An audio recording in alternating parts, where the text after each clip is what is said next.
Okay, if you're a fan of Iron Maiden, I think you're going to really like this video. What I found here is very unique, partly just because of the timing. It is basically, it's an article about Iron Maiden who is just about to go on tour. They talk to Bruce Dickinson, and the date, and this is important, the date of the article is March 20th, 1982. That's the day that this newspaper is being put out. And if you're doing the math, the album Number of the Beast came out 2 days later. So they're interviewing Bruce Dickinson about the upcoming tour for Iron Maiden as the lead singer of Iron Maiden when his first album with Iron Maiden hadn't even come out yet. So, and of course, I've talked about it before, but here's Number of the Beast. So we all know what we're talking about here. I was just noticing I even still have, this is the one I bought when I was a teenager. I still even have the insert so I can order my my Iron Maiden swag. Get all my merch, Iron Maiden merch. Anyway, so this was released on March 22nd of 1982. So, but people were already familiar with the song Run to the Hills. Matter of fact, that was the first time I heard Iron Maiden, was watching a video. I've talked about this on this channel before, watching the video of Run to the Hills, which was pretty awesome and kind of funny.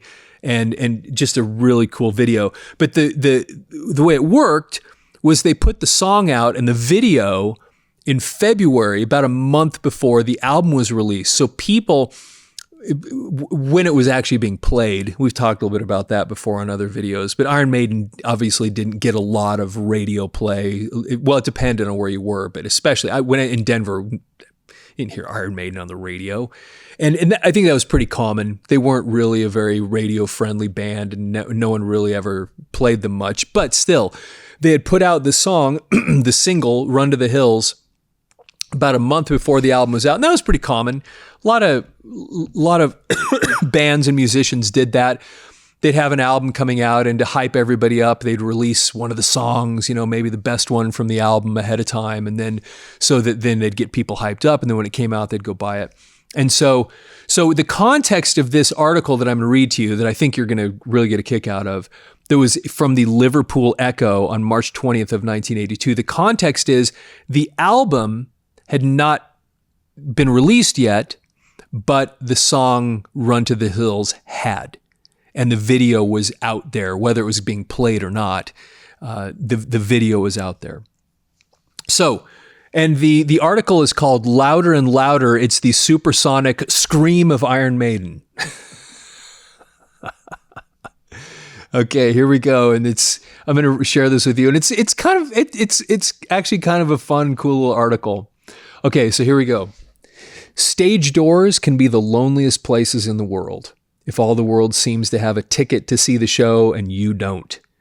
But let us go back to a time for a few nights. This night in particular, there is a pitiful pathos about the legion of the lost camped outside the Empire Theater stage door.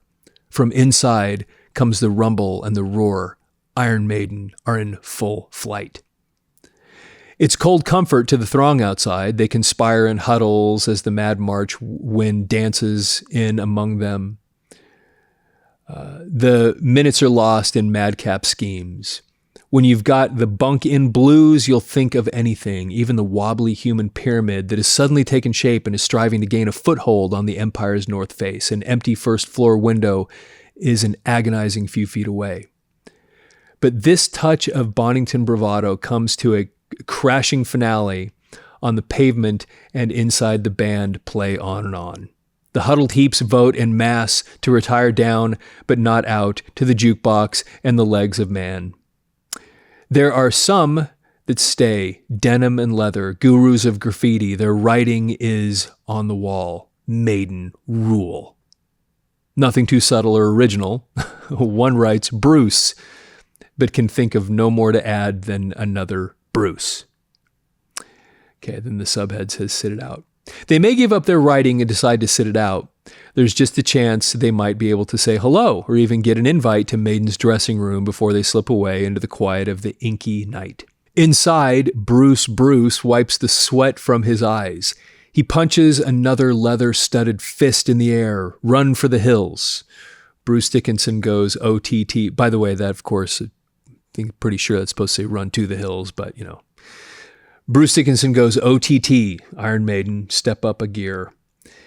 There is an explosion of chaotic sound. Bruce whips himself into a leather lather. Run for the hills. If you're talking about charisma, then you are talking about Bruce Dickinson. Tick off the requirements for a frontman for a band like Iron Maiden, and you'll find he has the lot.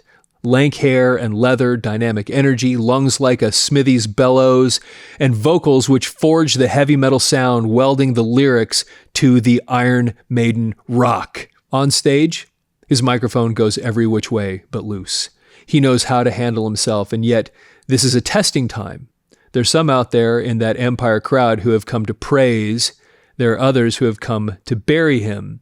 And that's actually a really important thing because, of course, as we were saying a second ago, this is his first album because Paul Di'Anno, who was a beloved member of Iron Maiden prior to this and pretty awesome, if I'm going to be honest about it, was pretty awesome.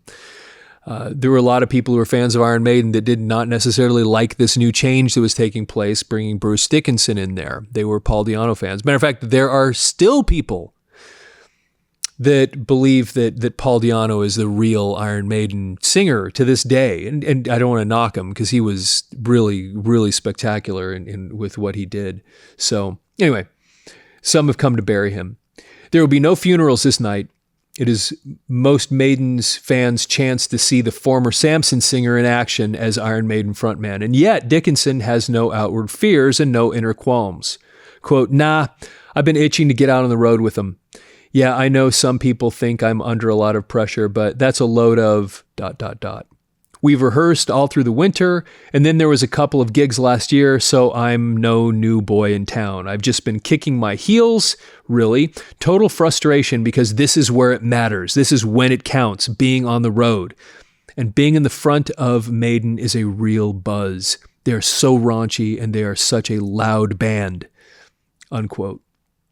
There are many who will skulk away from Lime Street that night with ears ringing in agreement with that statement. Iron Maiden have been clocked at 118 decibels, as loud as Concorde on takeoff, and they can play louder than that. Let's get one thing in perspective, though. We aren't the kind of band who, this is a quote, "We aren't the kind of band who rely on volume to cover up any lack of technique. Maiden are a band who like to play it the way it should be played, and that is LOUD, loud." Dickinson is adamant. Quote, "This is the best group I've ever been with. Rock music isn't for sissies. It's about brutal, raw power, and that's Iron Maiden all right. On this tour, though, we've got a new sound system which is totally self-contained, and that means we can take it and use it anywhere. It's kind of a prototype. But the thing is, it's working superbly and is giving us possibly the best live sound Iron Maiden have had so far," unquote. The system will be going with them for the entire tour, and so will the light show. Quote, "I think the lights are just amazing. Iron Maiden have always built a reputation on their live shows, but I think that anyone who sees the lights this time will know we have got together something special." And by the way, if you watching this video, if you saw Iron Maiden on the Number of the Beast tour, say something about it. I'd love to hear about this. If you, I know it's been a long time, but if you remember what this was like, hearing, especially if you'd been a Maiden fan before this, what it was like hearing Bruce for the first time live, and what you remember the sound and the lights being like in that show. And he continues with this quote, "The tour itself, well, it's a long, long, long one. 9 months solid on the road, over 200 dates. But I tell you this, we are really looking forward to it. This is the tour. The groundwork has been laid in the past, but the new album and this tour are the most important things ever to happen to Iron Maiden." Bruce explains his Samson departure. Quote, "It had to happen. There was an unbearable tension toward the end. There were just differences over the way we were going musically. I wanted it to be a lot rockier, but it seemed to be going more the way of the blues," unquote. Dickinson left and walked straight into an audition from Maiden. And then Bruce goes on. "I had seen them a few months before, liked what I saw, but I thought they still had quite a way to go. I was amazed when I walked in for the session and heard them playing. They're such a capable group of musicians, you know. They just blew me away, unquote. Bruce had received an invite from Maiden through a mutual friend. And then he continues. It was coincidental, I guess, but it worked out amazingly well. We just clicked immediately. And then it goes, let's see here. And the new album, and then here Bruce continues. It's called Number of the Beast. I'm biased, of course, but I think it's the best thing they've ever done. Like I said before, it really is the one. And that's the end of the article. So, of course, like I said, if you saw them during this period, and if you were an Iron Maiden fan and you lived through that experience of going from Paul Di'Anno to Bruce Dickinson, what was that like, the adjustment? Because when I, like a lot of people my age, when I was introduced to Iron Maiden, the first thing I ever heard was Run to the Hills. And, you know, you'd hear, oh yeah, they had a singer before that. You know, you'd go to the record store and you'd see Killers and Iron Maiden. And it actually wasn't, it was a while before I heard those albums. And I ended up loving them. I mean, they had so much great stuff on those records, but it'd be interesting. Again, I don't know what it was like to be into Iron Maiden and then have that big change. So I'd love to hear your feedback if you've had that experience. And this article has one of those kind of quintessential awesome shots of back in that day, especially and he's still cool, but I mean, he looked that, you see that Run to the Hills video, because that's what he looked like in that video. He looked so cool. It was just absolute coolness all over the place. And so anyway, and that's why I got so into him and, you know, got the Number of the Beast. And of course, Number of the Beast, I mean, how do you beat it? Every song on that album is fantastic. Top shelf, great stuff. So anyway, so I've loved him ever since. And I've always been a fan of Bruce Dickinson as well. I've talked about it in other videos, but he's really a Renaissance man. I mean, all the different things that he's done over the years. He's really an incredible guy. So anyway, of course, please follow the channel, like the video, leave your comments about anything related to this. If you saw them on those tours, what you think about anything in this article. Was there anything new in there to you? And of course, if you're an Iron Maiden fan, you probably know somebody else that is. So I highly encourage you, please share this with them, post it on your Facebook page or something like that so other people can know about it. And of course, with that, have yourself a fantastic day.